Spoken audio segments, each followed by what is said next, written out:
देवानंद गुजर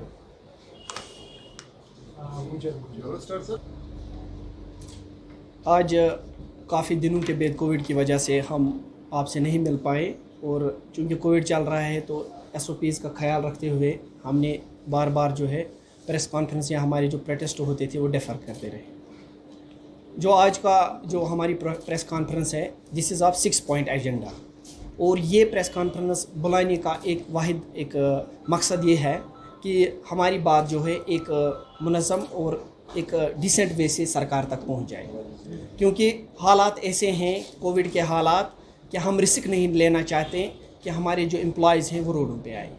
6 point agenda press conference में हमने कुछ ऐसे पॉइंट्स रखे हैं, इस कुछ 6 हमने इसमें क्रक्स बना के रखा है ऐसा, ताकि सरकार तक पहुंच जाए और उनको भी आसानी हो जाए टाइम बाय टाइम इन मसलों को हल करने की। सबसे पहली बात मेरी रिक्वेस्ट रहेगी, गुजारिश रहेगी आला हुकाम तक, पर्टिकुलर हॉनरेबल लेफ्टिनेंट गवर्नर जो हमारे हैं Manoj Sinha ji, worthy advisors, worthy chief secretary से, बहुत डिस्ट्रिक्ट लेवल से लेकर सेक्रेटरीट लेवल तक बहुत सारे ऑफिसर साहिबान पिछले 2-2 साल से उनकी जो मियाद है वो पूरी हो चुकी है। 4 साल, 5 साल, 6 साल किसी के हो गए हैं, कोई रिशफल नहीं हुआ है। इससे एक जो ऑफिस में है एक माफिया सिस्टम सा, एक लॉबिज़म सा बन गया है। क्योंकि हमने बहुत टाइम टू टाइम बहुत सारे ऑफिसर से, ब्यूरोक्रेट से मिले, टॉप ऑफिशियल से मिले, हमने उनसे बहुत बार ये रिक्वेस्ट की कि आप एक रिशफल कीजिए बॉटम टू टॉप, ताकि एक सिस्टम जो है स्ट्रीम लाइन हो जाए, लेकिन कहीं हमें नहीं लग रहा है इस पर कोई काम हुआ। सबसे पहले हमें ये रिक्वेस्ट रहेगी कि ये करना ज़रूरी है, लाजमी है सरकार को, ताकि जो है मसले हल हो जाए। दूसरी बात, एक एम्प्लॉय जो होता है वो सोसाइटी का हिस्सा होता है। एक एम्प्लॉय जो होता है उसके जो मसाइल होते हैं वो डायरेक्टली सोसाइटी के साथ मिले जुले होते हैं। इसलिए मेरी रिक्वेस्ट ये रहेगी कि जब एक एम्प्लॉय का मसला ख़त्म हो जाता है उससे सोसाइटी को ही बेनिफिट मिलता है। तो सबसे पहली बात ये है, हमारा ये पहला सबसे एजेंडा जो आप आजकल देखते हो, प्रोटेस्ट हो रहे हो या प्रेस कॉन्फ्रेंस बहुत सारे लोग करते हैं, सबसे पहली बात है डेली वेजर्स का। उसमें सरकार को पता है इशू क्या है, इसके लिए कंक्रीट स्टेप्स उठाए जाएं इसको रिजॉल्व करने के। और दूसरे साथ साथ CPW एजुकेशन महकमे में 7,500 हैं। UT बनने से आप लोगों को एक बहुत बड़ा नुकसान हुआ है एजुकेशन सेक्टर में CPWs का, क्योंकि उनको इससे पहले फ़ी हम लेते थे, स्कूलों में फ़ी रिसीव की जाती थी किसी बच्चे से 100-150, तो उसको जो मिला के है उस फ़ी को इन CPWs के जो है सैलरीज, मंथली वेजेस प्रोवाइड किए जाते थे। लेकिन UT बनने के बाद वो फ़ीस जो है वो ख़त्म हो गई, और अब हम बच्चों से फ़ी वसूल नहीं कर सकते हैं, जिसकी वजह से उनको वो 400,000 नहीं मिल रहा है CPWs को। 7,500 लोग जो हैं विदाउट एनी वेजेस इस वक्त काम कर रहे हैं। ये हमें बहुत बड़ा नुकसान उठाना पड़ा है। हम सरकार से अपील करते हैं कि इसके लिए कोई ऐसी रिहेबिलिटेशन पॉलिसी की जाए ताकि उनको भी वक्त पे मिले। आशा वर्कर्स, आप लोगों को पता होगा, आप मीडिया हजरात जो अक्सर जाते हैं, आशा वर्कर्स घर घर गए, उन्होंने घर घर जाकर एनरोलमेंट की, रजिस्ट्रेशन की, आधार कार्ड की, वैक्सीनेशन ड्राइव में उनको हर जगह पे इस्तेमाल किया। जहाँ पे एक हेल्थ वर्कर नहीं जा सका, डॉक्टर्स उनको कॉल करके विलेज पर जो गांव में कोई भी होता था उसके घर जाकर आधार कार्ड नंबर्स रिसीव किए, उन्होंने उस पर काम किया, फ्रंट लाइन वर्कर्स काम किया। लेकिन बदकिस्मती की बात यह, हर किसी हेल्थ वर्कर को अलाउंस दिया गया, लेकिन आशा वर्कर्स को कोई अलाउंस नहीं दिया गया।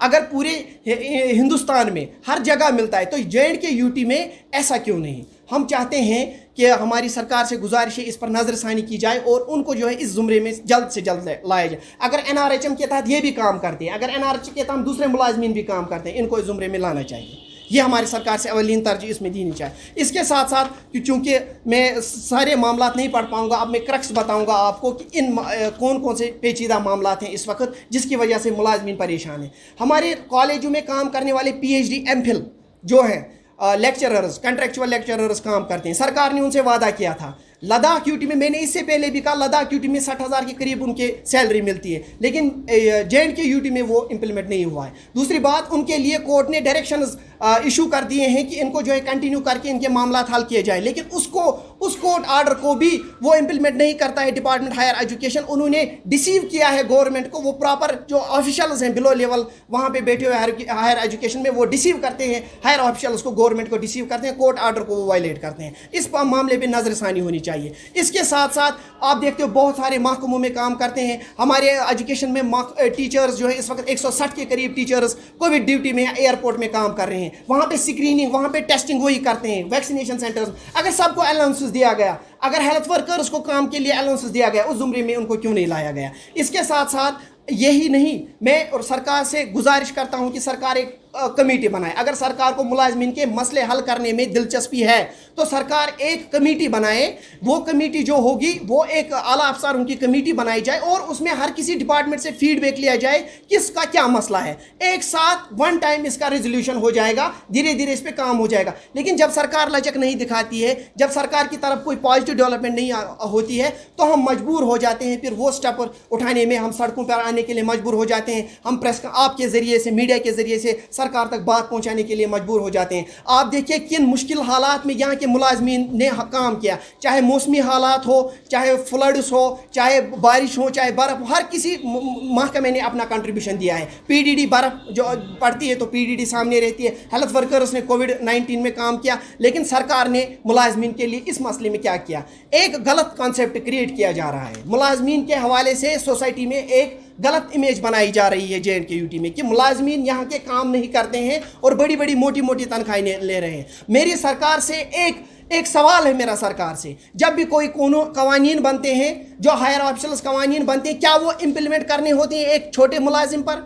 क्या वो कवानीन उसकी जो बली का बकरा है छोटा मुलाजिम बनता है? हर कोई कवानीन जो इम्प्लीमेंट करवाना होता है वो छोटे मुलाजिम पर होता है और उसी से जो है जवाबदेही तलब की जाती है। क्या जो हमारे बड़े बड़े ब्यूरोक्रेट साहिबान हैं, मैं नहीं सारों पे इल्ज़ाम लगाना चाहता हूँ, लेकिन कुछ ऐसे लोग हैं जो व्हाट्सएपों पे डिपार्टमेंट चलाते हैं, आज भी व्हाट्सएपों पे महकमे चलते हैं। क्या ये हमारे लिए बदकिस्मती की बात नहीं है? एक छोटा मुलाजिम क्लास 4 जवाबदेह है, एक टीचर जवाबदेह है, एक आशा वर्कर जवाबदेह, एक डिलीवेजर कैजुअल लेबर जवाबदेह है। क्या बड़ा मुलाजिम जवाबदेह नहीं है? क्या उनके लिए कोई कवानीन नहीं है? इसलिए मेरी सरकार से ये गुजारिश है कि एक कमेटी बिठाई जाए और सबसे इसके लिए जवाब तलबी की जाए। अगर सब वर्कर्स ने, चाहे पुलिस और सिविल एडमिनिस्ट्रेशन ने, कोविड के दौरान, फ्लड्स के दौरान हर किसी ने अपना अपना कंट्रीब्यूशन दिया, ये इसको भी एंडोर्स करना चाहिए सरकार को। मैं आपकी वसादत से इन कुछ अल्फाजों में इसका निचोड़ बताना चाहता हूँ। चाहे कॉलेज कंट्रेक्चुअल लेक्चरर्स हो, चाहे आशा वर्कर्स हो, चाहे हमारे डिलीवेजर्स हो, चाहे हमारे CPWs हो, चाहे हमारे टीचर्स हो, जिनका कंट्रीब्यूशन है इस कोविड में, जिनका कंट्रीब्यूशन है इन हालात में, उनको जो है अपना हक मिलना चाहिए। क्योंकि सरकार को ये सोचना चाहिए अगर इंसाफ देना हो तो इंसाफ देने के लिए आपको वो रस्सी पकड़नी पड़ेगी जिससे सबको इंसाफ मिले। ऐसा नहीं है कि कुछ अफसर साहिबान ऐसी रूम्स में बैठकर व्हाट्सएप्स के ज़रिए से काम चलाते हैं। फील्ड में कोई काम होता नहीं है, मुलाजमीन इसीलिए परेशान है। मुलाजिम नहीं है, जब एक मुलाजिम कोविड में अपना काम करने के लिए निकला, फ्लड्स में अपना काम करने के लिए निकला, जब एक मुलाजिम आपको भी पता है, आप एज मीडिया पर्सन हो, आपके साथ भी मुलाजिम रहते हैं, आप जब काम करते हैं आपको पता है, आप इन हालात से ज़्यादा वाकिफ़ हो, यहाँ के हालात से, किस तरह से मुलाजिम को काम करना पड़ा। हमारे मुलाजिम ने सेक्रीफाइस किया है। जब अब हम डिमांड्स लेके आते हैं तो एक नोशन गलत क्रिएट किया जाता है कि हमारे मुलाजिम जो हैं इन्होंने ये जो मोटी तनख्वाहें लेकर काम नहीं करते हैं। क्या वो NYC एक है? ये एक बदकिस्मती की बात है। NYC एक ग्रुप है 8,500 का, 2,500 रुपये वो काम करते हैं। किसी को DC ऑफिस में, किसी को हेल्थ डिपार्टमेंट में, किसी को कहीं कहीं लगा दिया गया है। कोई भी ड्यूटी हो, 2,500 रुपये में काम करते हैं। उनके लिए भी कोई एनहांसमेंट नहीं हुई है आज तक, बार बार हम आपकी वसादत से बता रहे हैं। इसके साथ साथ रूरल डेवलपमेंट में काम करते हैं टेक्निकल असिस्टेंट GRs बहुत लोग, उनका भी अभी तक कोई इशू हल नहीं हुआ है। हमारा एक ही ज़रिया है मीडिया, जिसके ज़रिए आज हम ये बात सरकार तक पहुँचाते हैं। हम नहीं चाहते हैं कि हम फिर से कन्फ्रंटेशन ले, रोडों पे आए अपनी जायज़ मुतालबात को लेकर। इन्हें डेमोक्रेटिक सेटअप, हमारा हक बनता है हम जायज़ मुतालबात लेकर आएँ, लेकिन हम फिर से ऑनरेबल लेफ्टिनेंट गवर्नर साहब से, जो अच्छा काम कर रहे हैं इस वक्त, हर किसी मसले पे अपना जो पर्सनल इंटरवेंशन करते हैं, हम उनसे गुजारिश करते हैं वो बात करें। हमें उनसे बात करनी है, हमें मौका दिया जाए कि अपनी जो ख्यालात हैं उन तक पहुँचाएँ, हमारे क्या मामलात हैं, ताकि दोबारा हमें रोडों पर आने की जो है मजबूरी ना पड़े, हम दोबारा से ना आए। इसके साथ साथ मैं आपसे आखिरी गुजारिश करता हूँ, बदकिस्मती की बात है SRO केस, किसी एम्प्लॉय की डेथ हो गई है। SRO केसेस में उनके घर का कोई एम्प्लॉय जो है वो अपॉइंट किया जाता है। मैं सेक्रेटरीट बहुत बार गया, मैंने वहाँ देखे कुपवारा से वहाँ से फीमेल्स आती है, अनंतनाग से फीमेल्स आती हैं, उनके घर की वो जिनका घर से वो एम्प्लॉय की डेथ हो गई, SRO केसेस को फॉलो करते हैं। पिछले 3 साल से वो फॉलो करते आ रहे हैं। हज़ारों की तादाद में SRO केसेस पाइल अप हो गए हैं सेक्रेटरीट में, जूं तक नहीं रेंग रही है। और वहाँ जब वो जाते हैं आज कल करते 3 साल गुजर गए हैं। सरकार को इस पर भी तवज्जो देनी चाहिए یہ بات سرکار تک نہیں پہنچتی ہے. یہ بہت بڑا میس کریٹ ہو گیا ہے. ایک فیمیل کپوارہ سے آتی ہے, اننت ناگ سے آتی ہے 150 کلومیٹر کاٹ کے, وہ بار بار کرایہ کہاں سے لائے گی؟ اس لیے آپ کی وسادت سے جو میں نے یہ ایک کچھ معاملات بنائے, مجھے امید ہے آپ اچھی طریقے سے ان کو سرکار تک پہنچاؤ گے, اس کو انٹرپریٹ کرو گے.